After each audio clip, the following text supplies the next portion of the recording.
morning, class. So today, we're going to discuss one of the traditional games in the Philippines, which is called the Luksong Tinik. But for that, allow me first to introduce myself to you. So by the way, I am Christine B. Dominguez, a second-year college student at Central Bicol State University of Agriculture with the course of Bachelor of Secondary Education, major in English. So you can call me Teen or Christine. So I hope this video would help you to understand the overall concept of the game, which is called the Luksong Tinik. This may include its definition, mechanics, and the benefits that you will get in playing this game. And last, be able for you to appreciate the traditional games as a part of the Philippine culture. So let us now start. So let me give you first a brief description about the game or the definition. So it's been said that Luksong Tinik literally means jumping over the thorns in English. So it's a group game of two teams, and each team is composed of an equal number of players. So the players choose the respective nanay or mother, while the rest of the team members call themselves as anak or children. So meaning, each team will designate a leader that will be called the nanay, while the rest of the players will be called as anak. So the players chosen to be a nanay are usually the ones who can act the jump the highest. So as you can see in these pictures, let's assume that the boy here acts as a mother or a leader. So he expected to be a high jumper. The succeed of the team or this game lies on the leader, also called as a mother or nanay. So therefore, we can say that the role of being a leader is very important, or the role of being a mother in this game is very important. So just like in real life situation. So the role of mother in our life is very important, especially in a family, as they serve as the light of the child in order to see the right path towards a better futures. The success of the child lies on the mother.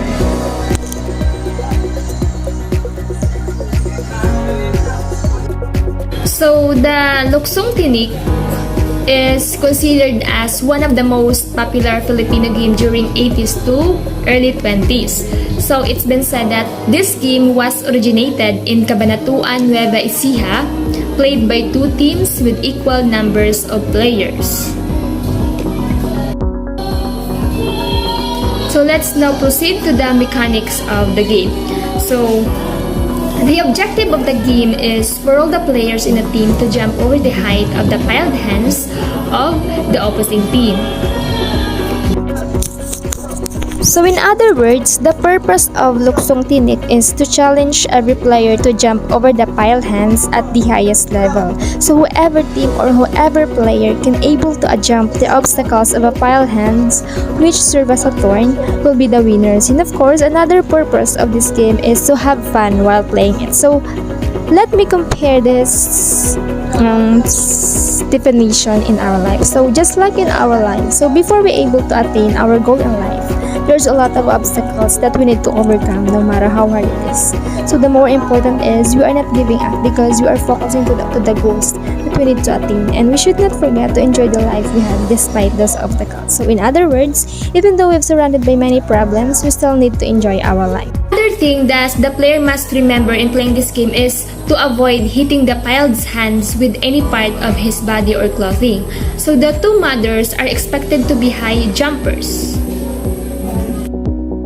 So the first to jump is decided by the mothers by tossing a sleepers. So the mother whose team wins the toss will have the first jump, and the other team serve as the taya or the base and forms the tinik or thorns with their feet and hands. So meaning, to determine who are going to be the first jump, the mother in each team will undergo in a tossing process. So the mother whose team wins the toss will have the first jump. Then the other team will serve as the taya, and they are going to form the tinik or thorns with their feet and hands. So two players on the base sit facing each other. So putting a foot forward and touching the other hand player's foot. So then, each member of the other team start jumping over the feet. So when all members are done jumping over the feet, So the players on the base add a hand at a time. So the palm and the fingers are open wide above their feet. So the same process is repeated until all the base players have piled their hands over.